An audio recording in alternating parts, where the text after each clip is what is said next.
राधे राधे, जय श्री कृष्णा। मैं सीमा सिंह बड़ों को चरण स्पर्श, छोटों को प्यार और बराबर वालों को नमस्कार करती हूँ। आज मैं आपको बैसाखी रविवार की प्रमुख प्रमुख कहानियाँ सुनाने जा रही हूँ।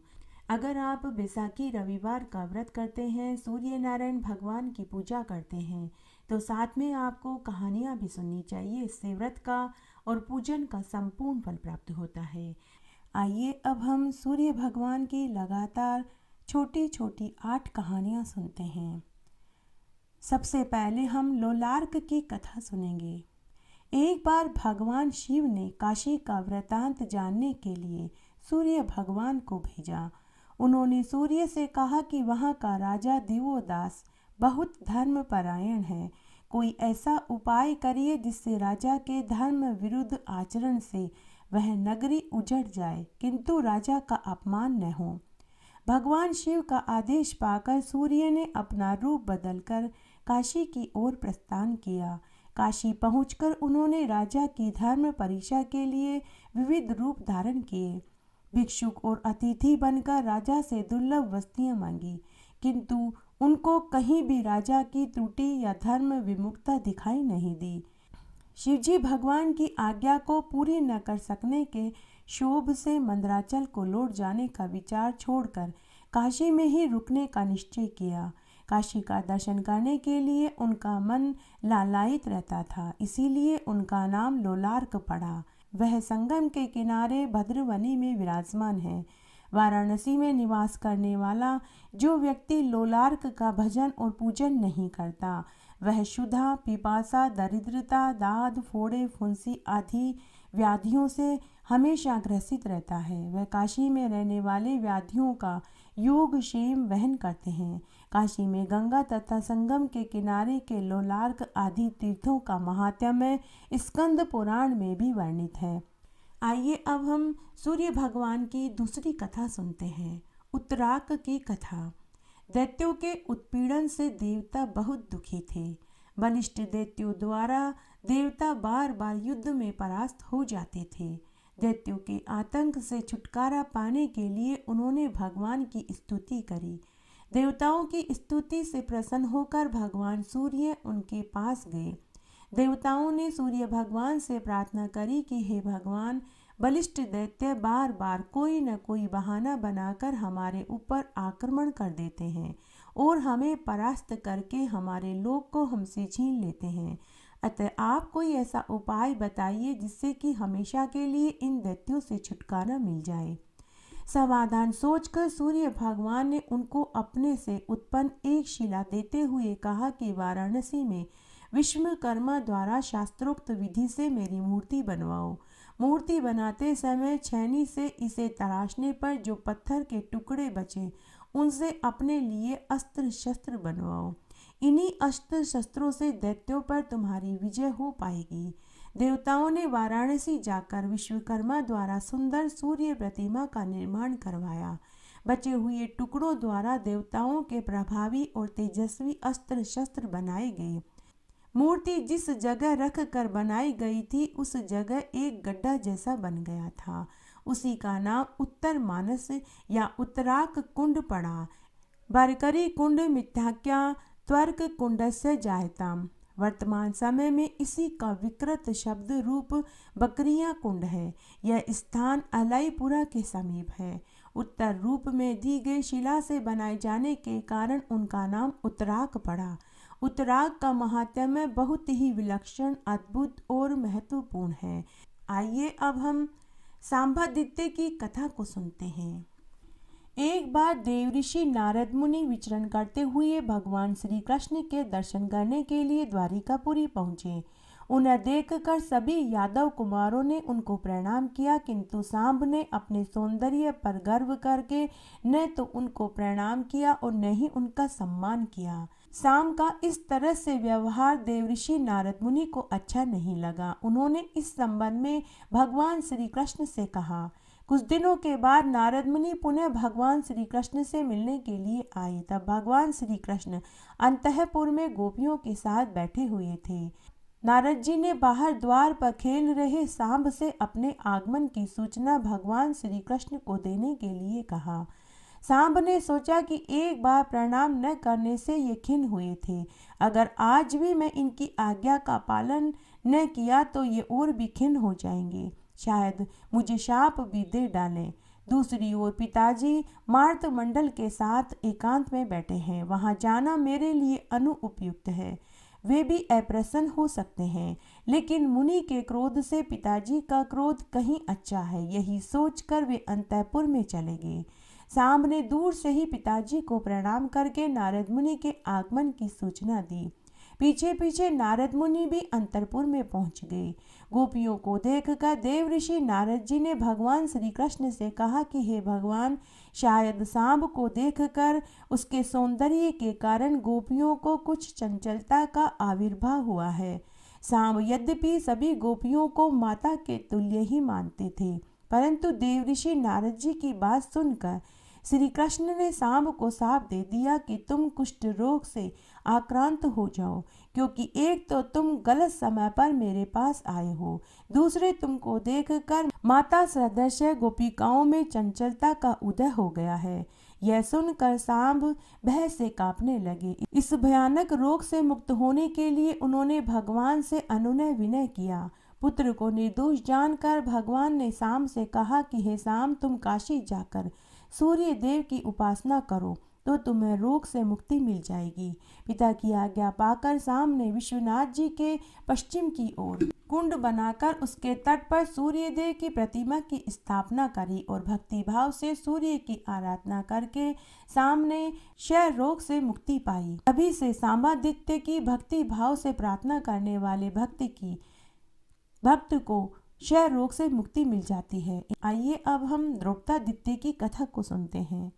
प्राचीन काल में भगवान शिव जी ही पांचों पांडवों के रूप में एवं पार्वती जी यज्ञ कुंड से द्रौपदी के रूप में उत्पन्न हुई थी। भगवान सूर्य नारायण ने उनकी सहायता के लिए श्री कृष्ण के रूप में अवतरण हुए थे। पांडव जब अपने चचेरे भाई दुर्योधन की कुटिल नीति के कारण राज्य त्याग कर जंगलों और पहाड़ों में इधर उधर घूमने लगे, तब अपने पतियों की इस दारुण विपत्ति से रक्षा और उद्धार के लिए द्रौपदी ने भगवान सूर्य की आराधना करी। द्रौपदी की प्रार्थना से प्रसन्न होकर सूर्य देव ने उसे एक बटलोई दी और कहा कि जब तक तुम भोजन नहीं कर लोगी तब तक तुम कितने भी व्यक्तियों को इस बटलोई में से स्वादिष्ट भोजन बना कर के खिला सकती हो, परंतु तुम्हारे भोजन कर लेने के बाद यह बटलोई खाली हो जाएगी। सूर्य देव ने द्रौपदी को दूसरा वरदान यह भी दिया कि विश्वनाथ जी के दक्षिण भाग में स्थित तुम्हारे सामने स्थित मेरी एक प्रतिमा होगी। जो इस प्रतिमा की पूजा करेगा उसे कभी भी क्षुधा पीड़ा का दुख नहीं भोगना पड़ेगा। द्रौपदादित्य विश्वनाथ जी के समीप अक्षयवट के नीचे स्थित है। काशी में द्रौपदादित्य का बहुत महात्म्य कहा गया है। आइए अब हम मयूखादित्य की कथा को सुनते हैं। प्राचीन काल में पंचगंगा के निकट गभस्तीश्वर शिवलिंग एवं गौरी जी की स्थापना कर सूर्यदेव ने हजारों वर्षों तक कठोर तपस्या करी। भगवान सूर्य स्वयं ही तीनों लोकों को तृप्त करने वाले हैं। कठिन तपस्या के कारण वे और भी प्रखर हो गए। इतनी अधिक प्रदीप्त सूर्य किरणों के कारण तीनों लोक व्याकुल हो गए। भगवान सूर्य स्वयं जगत की आत्मा है। रात्रि में मृत प्राय जगत को वही प्रातः होते ही चेतना शक्ति प्रदान करते हैं। विश्व के समस्त व्यापारों के संचालक सूर्य देव यदि स्वयं ही उसे जलाने के लिए उद्यत हो उठे तो उन्हें कौन बचा सकता है। यही सोचकर भगवान शिव ने उन्हें वर देने के लिए उनके पास गए। भगवान भुवन भास्कर अपनी निश्चल समाधि में इस प्रकार निमग्न थे कि उन्हें अपनी आत्मा तक का भी ज्ञान नहीं था। उनकी यह स्थिति देखकर भगवान महादेव को बहुत आश्चर्य हुआ। जब भगवान महादेव ने अपने वरद हस्त से सूर्य को स्पर्श किया तो उन्होंने अपनी आंखें खोली। भगवान शिव को साष्टांग प्रणाम करके उनकी स्तुति करी। भगवान शिव ने प्रसन्न होकर कहा कि हे आदित्य, तुमने जो मेरा और गौरी का स्तवन किया है, इन दोनों स्तवनों का पाठ करने वाले व्यक्ति को सभी प्रकार की सुख संपदा प्राप्त होगी। उसे कभी कोई दुख नहीं सताएगा। तपस्या करते समय केवल तुम्हारी मयूख ही दिखाई दी थी, शरीर नहीं, इसीलिए अब तुम्हारा नाम मयूखादित्य होगा। रविवार के दिन तुम्हारा दर्शन करने से दरिद्रता का नाश होगा। मयूखादित्य का मंदिर मंगलागौरी में है। आइए अब हम भगवान सूर्य का अक्षय पात्र वाली कथा को सुनते हैं। महाराज युधिष्ठिर सत्यवादी, सदाचारी और धर्म के अवतार थे। चाहे जितना बड़ा संकट आ पड़े, वह कभी झूठ नहीं बोलते थे, हमेशा धर्म का पालन करते थे और न ही कभी धर्म को छोड़ते थे। फिर भी भाग्यवश राजा होने के कारण द्रुतक्रीड़ा में सम्मिलित हो गए। इसमें उन्हें अपना सर्वस्व, राज्य, धन, वैभव, संपदा गंवानी पड़ी। यहाँ तक कि विरोधियों ने उनको अपनी प्रियतमा द्रौपदी को भी दांव पर लगाने के लिए मजबूर कर दिया और अंत में इसके फलस्वरूप उन्हें 12 वर्षों का वनवास का दुख भोगना पड़ा। महाराज युधिष्ठिर ने अपने 5 भाइयों तथा प्रियतमा द्रौपदी के साथ वन में चले गए। शौनक जी ने वनवास को जाते समय पांडवों से आवश्यकताओं की पूर्ति के विषय में त्यागी का मार्ग अपनाने के लिए कहा था। फिर भी अतिथि का स्वागत सत्कार करना सत्पुरुष के लिए एक परम कर्तव्य हो जाता है, परंतु वन में भूखे प्यासे भटकते हुए वे इस धर्म को किस तरह निभा सकते थे। इसलिए महाराज युधिष्ठिर अपने पुरोहित धौम्य ऋषि की सलाह से भगवान सूर्यदेव की उपासना में संलग्न हो गए। आदित्य भगवान ने शतोष्टर नाम का जाप नियम पूर्व करने लगे। महाराज युधिष्ठिर की सूर्य उपासना से प्रसन्न होकर आदित्य भगवान ने युधिष्ठिर की मनो इच्छा जानकर बोले कि हे धर्मराज, तुम्हारा जो भी अभिष्ट है वह तुमको मिलेगा। मैं 12 वर्ष तक तुमको अन्न देता रहूंगा। यह कहकर भगवान भास्कर ने युधिष्ठिर को अक्षय पात्र दिया, जिसमें बना हुआ अन्न अक्षय हो जाता था। वह अक्षय पात्र एक तांबे की बटलोई थी, जिसमें पकाया हुआ भोजन तब तक अक्षय बना रहता था जब तक कि द्रौपदी भोजन न कर लेती। महाभारत में इसी प्रसंग में कहा गया है कि व्यक्ति मन को संयम में रखकर एकाग्र होकर युधिष्ठिर द्वारा प्रयुक्त स्तोत्र का पाठ करता है तो उसे दुर्लभ से दुर्लभ वरदान भी भगवान सूर्य देव उपलब्ध करवा देते हैं। आइए अब हम स्यमंतक मणि की कथा को सुनते हैं। महाराज यदु की वंश परंपरा में निघन नाम के एक महान प्रतापी राजा हुए, जिनके प्रसेन और सत्राजित नाम के 2 पुत्र थे। इनके दोनों पुत्र महान योद्धा और शत्रुओं की जीतने में पूर्णतः समर्थ थे। एक बार सत्राजित रात्रि के अंत में स्नान और सूर्य उपासना के लिए समुद्र तट पर गए। जिस समय वह सूर्य उपासना कर रहे थे, उसी समय भगवान सूर्यदेव उनके पास आकर खड़े हो गए, लेकिन उनके तेजस्वी मंडल के कारण सत्राजित स्पष्ट रूप से उनके दर्शन नहीं कर पा रहे थे। इसलिए उन्होंने कहा कि हे सूर्यदेव, यदि प्रतिदिन की तरह इस तेज मंडल के मध्य आपको आज भी देखूंगा तो आपके मेरे यहाँ मित्रतावश आने में क्या विशेषता होगी। यह सुनकर भगवान सूर्यदेव ने अपने गले से स्यमंतक मणि उतार करके अलग रख दी। तब राजा सत्राजित को भगवान भुवन भास्कर के स्पष्ट दर्शन हुए। जब सूर्य नारायण वापस जाने लगे तब राजा सत्राजित ने उनसे स्यमंतक मणि मांग ली और उन्होंने उसे कंठ में धारण कर लिया और द्वारकापुरी में चले गए। जिस कुल में यह मणि रहती है वहाँ सोने की बरसात होती है। उस देश में मेघ समय पर बरसात करते हैं। कोई रोग व्याधि का भय भी नहीं सताता। कलयुग के लोभ और उससे उत्पन्न द्वेष और विरोध भाव को दिखाने के लिए भगवान श्री कृष्ण ने इस मणि को हरण की लीला की थी। प्राचीन काल से ही ऐसा प्रसिद्ध है कि भाद्वा मास के कृष्ण पक्ष की चतुर्थी को चंद्रमा का दर्शन करने से मनुष्य के ऊपर चोरी का कलंक लगने की संभावना रहती है। इसलिए चंद्र का दर्शन दोष दूर करने के लिए श्रीमद् भगवद गीता के 2 अध्याय की कथा को पढ़ने और सुनने से चोरी का कलंक लगने की संभावना नहीं रहती।